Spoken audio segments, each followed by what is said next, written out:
ሽሽ አቤኔ ሽሽ ይገሉሃል አቤኔ እባክህ ሽሽ ወንድሜ ገለውታል።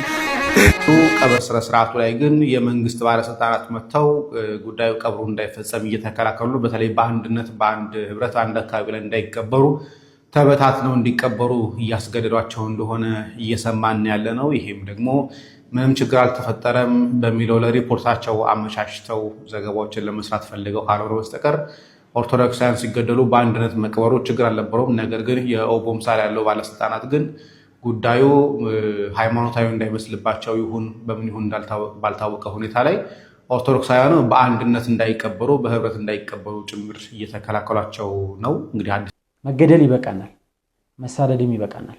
ሰላም ጤና ይስጥልን። የተከበራችሁ የተግባር ሚዲያ አድማጭና ቤተሰቦቻችን ከወራት ቆይታ በኋላ ወደ እናንተ ተመልሰናል። ለሚዲያችን አዲስ ከሆናችሁ ሰብስክራይብ እያደረጋችሁ የደወል ምልክቷን መጫን እንዳትረሱ። ዛሬ ጥቅምት 25 ቀን ነው። እንደተለመደው ኦርቶዶክሳውያን በየቦታው እየታረዱ ነው። ከወደ አርሲ አካባቢ የምንሰማው መረጃ በእጅጉ ልብን የሚሰብር እጅግ በጣም የሚያስደነግጥ የሚያሳዝን በኦርቶዶክሳውያን ላይ እየተፈጸመ ያለው ጭፍጨፋ ሁላችንንም ኦርቶዶክሳውያንን በአንድ እንድንቆም ሊያደርገን የሚገባ ከተኛንበት እንድንነቃ ሊያደርገን የሚገባ ክስተት ሆኗል። በዚሁ በሰሞኑ የአርሲው ጭፍጨፋና ጥቃት ለሰማዕትነት ለተቀበሉ የኦርቶዶክስ እምነት ተከታይ ወንድሞቻችን፣ እናቶቻችን፣ ህፃናት ልጆቻችን በእውነት በረከታቸው ይደርብን። ነፍስ ይማር ልንል አንችልም። በረከታቸው ይደርብን። አሁን በአካል ጉዳት ላይ ያሉት ደግሞ ቁስላቸውን የውሻ ቁስል ያድርግላቸው፣ እግዚአብሔር ይማራቸው። አሁን በአርሲ ውስጥ በከበባ ውስጥ ላሉ ዛሬ እንሙት ነገ እንሙት እያሉ የሞት ቀናቸውን ለሚጠብቁ ደግሞ እግዚአብሔር አምላክ በእውነት ይጠብቅልን፣ ከክፉ ነገር ሁሉ ይጠብቅልን። እንግዲህ ሰሞኑን በአርሲ እየተፈጸመ ያለው ጥቃትና አሰቃቂ ጭፍጨፋ በርካታ ኦርቶዶክሳውያንን አስቆጥቷል። ብዙ ኦርቶዶክሳውያን ድምፅ እየሆኑ ነው። ብዙ ኦርቶዶክሳውያን ድምፃቸውን እያሰሙ ነው።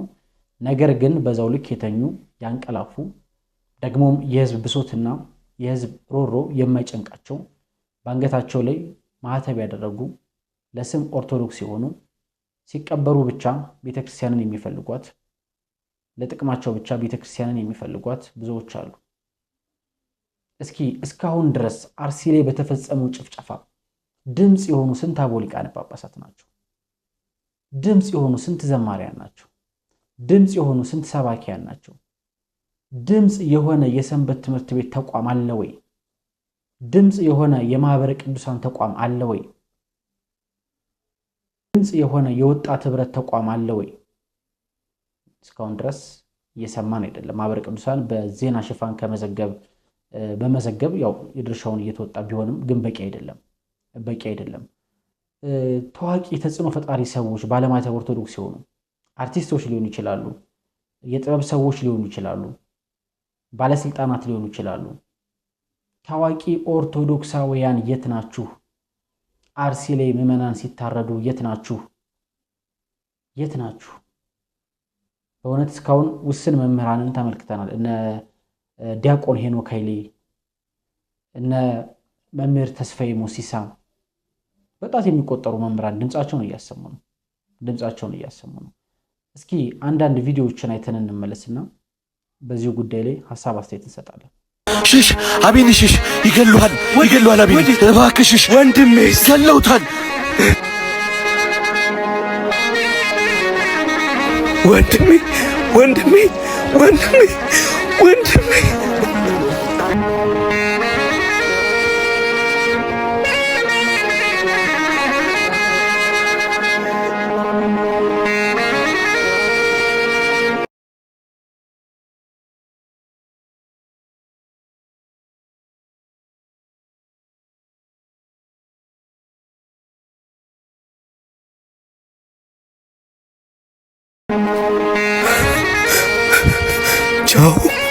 ቻው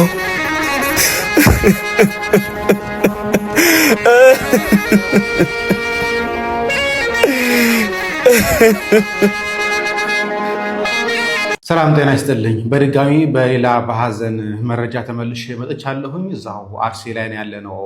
አርሲ ላይ በኦቦምሳ ወረዳ ላይ ትናንትና በጋዶ ቀበሌ ውስጥ 6 ሰዎች በጥይት እንደተገደሉ ዘግቤላችሁ ነበር። አንዳንድ ሰዎች 5 ነው እያሉ ነው። ነገር ግን በእርግጥ 6 የሞቱ ሰዎች ነበሩ።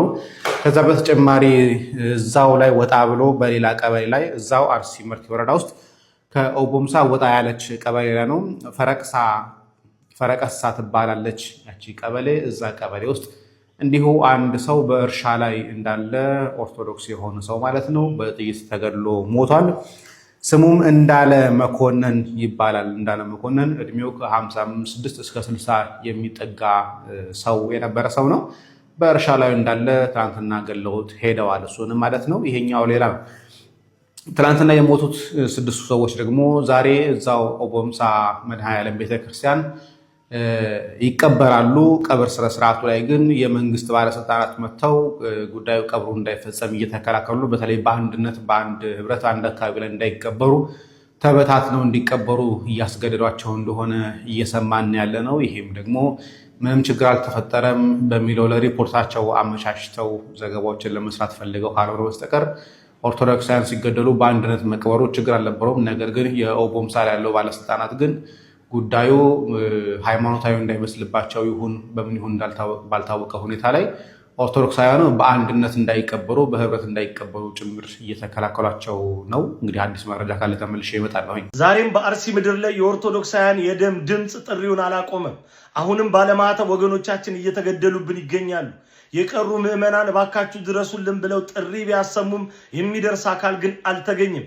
ይህንን ጉዳይ በመወትወት ለዓለም አቀፉ ማህበረሰብ በማሳወቅ ጥሪ በምናሰማበት ወቅት ድምፃችሁን የነፈጋችሁ በቤተ ክርስቲያናችን ያላችሁ ትንሽ ተስፋ ያላችሁ ብለን የምናስባችሁ አካላት ምነው ዝምታን መረጣችሁ? ሰገነቱ ተመችቷችሁ ይሆን? የሰንበት ትምህርት ቤቶች አንድነት ህብረት የቤተ ክርስቲያኒቱን ወጣቶች ጠርንፋችሁ ይዛችሁ ምነው ዝም አላችሁ? ስለዚህ ኦርቶዶክሳውያን ሞት ይበቃናል፣ መገደል ይበቃናል፣ መሳደድም ይበቃናል። ከአንዱ ከተማ ሲያሳድዷችሁ ወደ ሌላኛው ከተማ ሽሹ፣ ስንሞት እንበዛለን፣